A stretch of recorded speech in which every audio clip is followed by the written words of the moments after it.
बातमी सिक्कीममधून आहे। सिक्कीममध्ये भूकंपाचे सौम्य धक्के जाणवलेत। 4.1 रिश्टर स्केल तीव्रतेचा भूकंप जाणवल्याची माहिती।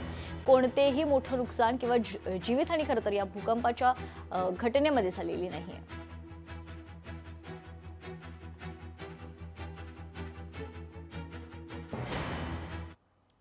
गडचिरोली जिल्ह्यात ढगाळ वातावरण निवळल्यानंतर आता पारा वर चढायला लागलाय। त्यामुळे आरोग्य विभागाने उष्माघाताच्या रुग्णांवर त्वरित उपचार करण्यासाठी विशेष कक्ष सज्ज ठेवले।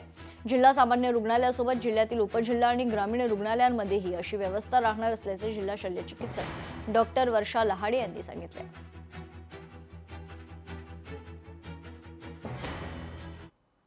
वाशिम जिल्ह्यातून समृद्धी महामार्गावर ट्रॅव्हल्स चालकाकडून नियमांची पायमल्ली सुरू आहे। समृद्धी महामार्गावर काही ट्रॅव्हल्स चालक गाडी थांबवत प्रवासी घेत असल्याचे प्रकार वाढलेत।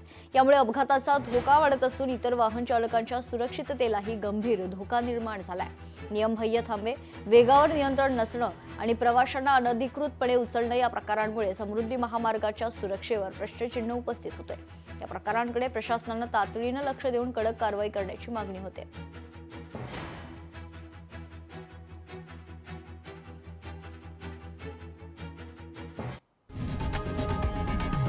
लोकशाही मराठी ऐका, पहा, जागरूक रहा।